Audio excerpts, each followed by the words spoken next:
Hi dears, ഓണത്തിൻ്റെ വ്ളോഗാണ് ഇന്ന്. ഉത്രാടത്തിന് കുത്തിയിരുന്ന് പൂക്കളമിട്ടു. തിരുവോണത്തിന് പുത്തിരിയും അതോടൊപ്പം വിശാലമായൊരു സദ്യയും കഴിച്ചു. എളുപ്പത്തിൽ സദ്യ ഉണ്ടാക്കാൻ നമ്മൾ ചില കാര്യങ്ങളൊന്ന് ഓർഗനൈസ് ചെയ്ത ശേഷം സിസ്റ്റമാറ്റിക്കായി ചെയ്താൽ മതി. ഓണത്തിന് 2 ദിവസം മുമ്പ് നമ്മുടെ ഓമന ചേച്ചി വന്ന് ഓണസദ്യയ്ക്ക് ആവശ്യമായ തേങ്ങ പൊതിച്ച് ചിരകി തന്നു. അതാണല്ലോ സദ്യ ഒരുക്കുന്നതിൽ ബുദ്ധിമുട്ടുള്ളതും ടൈം കൺസ്യൂമിങ് ആയിട്ടുള്ള പണി. അതിനെ 2 പ്ലാസ്റ്റിക് ബോക്സുകളിലാക്കി ടൈറ്റായി അടച്ച് ഫ്രീസറിൽ കയറ്റി. സദ്യ ഒരുക്കുന്നതിന് വളരെ മുമ്പ് തേങ്ങ ഫ്രീസറിൽ നിന്ന് പുറത്തെടുത്ത് വയ്ക്കാൻ മറക്കരുത്. തണുപ്പെല്ലാം പോയ ശേഷം വേണം അത് ഉപയോഗിച്ച് കറികൾ ഉണ്ടാക്കാൻ.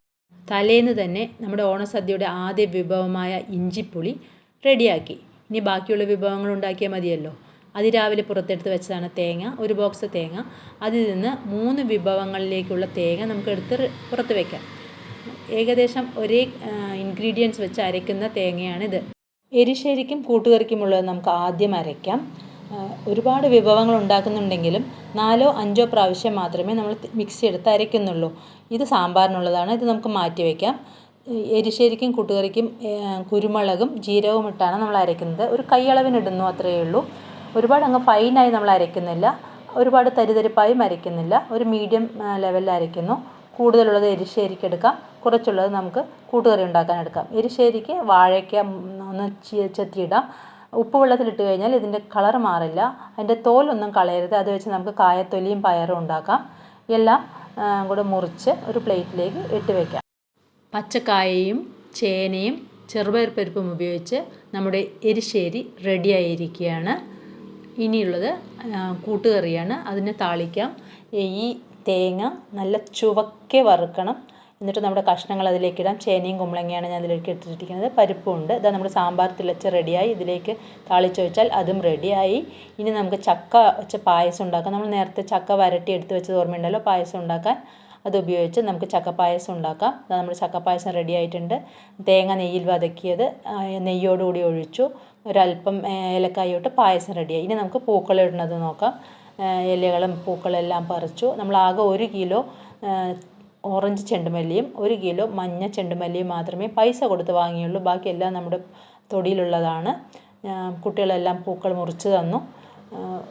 എല്ലാവരും സഹായിച്ച് നമ്മളൊരു നല്ല ഭംഗിയുള്ളൊരു പൂക്കളം റെഡിയാക്കിയിട്ടുണ്ട്. അമ്മയാണ് അണിഞ്ഞു തന്നത്. പിന്നൊരു കാര്യം, സദ്യ ഉണ്ടാക്കുന്നതിൻ്റെ തലേന്ന് തന്നെ പറ്റാവുന്നത്ര പച്ചക്കറികളെല്ലാം മുറിച്ച് വയ്ക്കണം. ഇവിടെ മക്കളെല്ലാം സഹായിച്ചു പച്ചക്കറി മുറിക്കാൻ. ഇങ്ങനെ പച്ചക്കറികളെല്ലാം മുറിച്ച് അതിന് ഫ്രിഡ്ജിൽ വെച്ച് കഴിഞ്ഞാൽ നമുക്ക് അടുത്ത ദിവസം വേഗം വേഗം കറികൾ ഉണ്ടാക്കാം. ഇതെല്ലാ പച്ചക്കറികളും മുറിച്ചിട്ടുണ്ട്. നമ്മൾ പൈനാപ്പിൾ വരെ ഇപ്പം മുറിച്ച് വയ്ക്കുന്നുണ്ട്. ഇനി ഫ്രിഡ്ജിനകത്ത് കയറ്റുന്നതാണ് ഒരു വലിയ ടാസ്ക്. കേടുവരാത്ത സാധനങ്ങളൊക്കെ പുറത്തെടുത്ത് വെച്ച് ഇതിനെ മൊത്തം എടുത്ത് ഫ്രിഡ്ജിനകത്തേക്ക് കയറ്റി വയ്ക്കും. അടുത്ത ദിവസം രാവിലെ എടുത്ത് വെച്ച തേങ്ങയാണിത്. നല്ല ഫ്രീസായിരിപ്പുണ്ട്. കുറച്ചൊന്ന് തണുപ്പ് മാറട്ടെ. അപ്പോഴേക്കും തേങ്ങ ഉപയോഗിച്ചിട്ടല്ലാതെ ഉണ്ടാക്കുന്ന കറികൾ നമുക്കുണ്ടാക്കാം. അതിന് ഞാൻ ആദ്യം എടുക്കുന്നത് പട്ടാണി മസാലയാണ്. അതിന് നമുക്ക് തേങ്ങ വേണ്ടല്ലോ. പട്ടാണി മസാല ഒരു കുക്കറിൽ വയ്ക്കുന്നു. അടുത്ത കുക്കറിൽ കായത്തൊലിയും പയറുമാണ് റെഡിയാക്കിയിരിക്കുന്നത്. എല്ലാം കടുക് വറുത്ത് കായത്തൊലി റെഡിയായി. അതിനോടൊപ്പം ചേന വറുത്തുകൊണ്ടിരിക്കുന്നുണ്ട്. കായത്തൊലി പരിപ്പും ഒരു ടിഫിൻ കാരിയറിൻ്റെ ഒരു ബോക്സിലിട്ട് വെച്ചിട്ടുണ്ട്.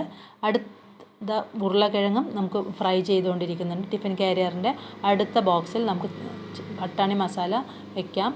ക്യാരറ്റ് റെഡി ആയിട്ടുണ്ട്. അതിനൊരു കുഞ്ഞ് ബൗളെടുത്തു. ക്യാബേജ് തോരൻ റെഡിയായി. അതിനടുത്ത് തന്നെ ഞാൻ ചോറ് വെച്ചിട്ടുണ്ട്. ഒരു വാഴയ്ക്ക നേന്ത്രക്കായ ഉപയോഗിച്ചിട്ട് ഞാൻ ഉപ്പേരി ഉണ്ടാക്കി. വെണ്ടിക്ക ഫ്രൈ ആയിക്കൊണ്ടിരിക്കുന്നു. പച്ചപ്പയർ, അതായത് അച്ചിങ്ങപ്പയർ റെഡി. ചെറിയൊരു ബൗളിലേക്ക് ആക്കി. അത് കുറച്ചേ ഉള്ളൂ. നമ്മൾ ഫസ്റ്റ് എടുത്ത ബോക്സിൽ 2 വിഭവങ്ങൾക്കുള്ള തേങ്ങ ബാക്കിയിരിപ്പുണ്ട്.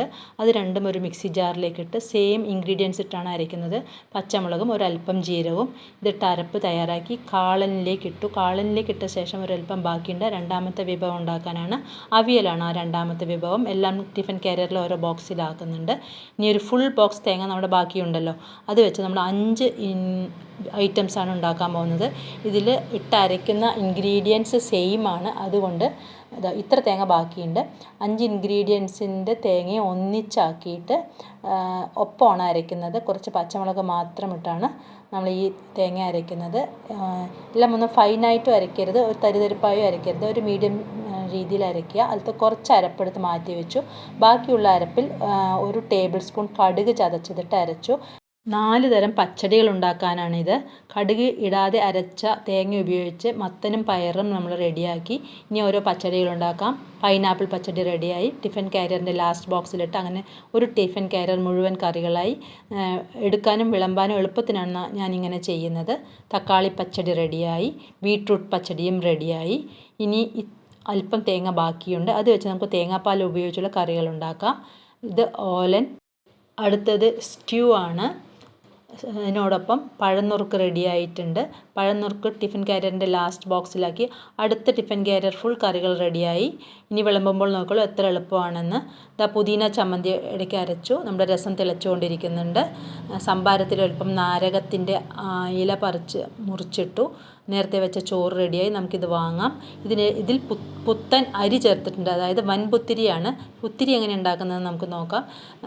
കതിര് പറിച്ച് വന്ന് അതിനെ വറുത്ത് കുത്തി അരിയാക്കി അതിന് കുറച്ച് അവിലിലേക്കിട്ട് കുറച്ച് ചോറിലുമിട്ടു.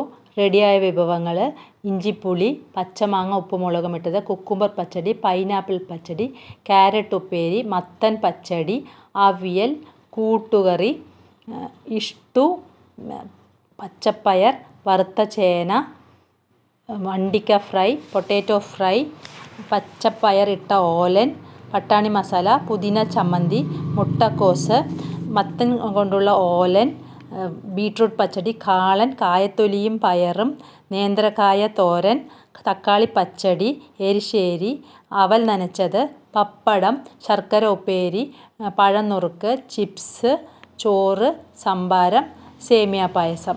ഇനി നമുക്ക് ഇലയിലേക്ക് വിളമ്പണമല്ലോ. ഇതെല്ലാം കുട്ടികളാണ് വിളമ്പുന്നത്. അവർ ഓർഡറൊന്നും നോക്കില്ല. ആദ്യം ഉപ്പ്, പിന്നെ ഇഞ്ചിപ്പുളി, മാങ്ങ ഉപ്പുമുളകും ഇട്ടത്, കുക്കുംബർ പച്ചടി, മത്തൻ പച്ചടി, ക്യാരറ്റ് ഉപ്പേരി, പൈനാപ്പിൾ പച്ചടി, അവിയൽ, കൂട്ടുകറി, പട്ടാണി മസാല, കാബേജ് തോരൻ, ഓലൻ, ബീട്രൂട്ട് പച്ചടി, കാളൻ, കായത്തൊലിയും പയറും, വാഴയ്ക്ക, തക്കാളി പച്ചടി, ഓലൻ, പൊട്ടാറ്റോ ഫ്രൈ, വെണ്ടിക്ക ഫ്രൈ, ചേന ഫ്രൈ, പച്ചപ്പയർ, ഇഷ്ടു, എരിശ്ശേരി, ചിപ്സ്, ശർക്കര ഉപ്പേരി, പപ്പടം,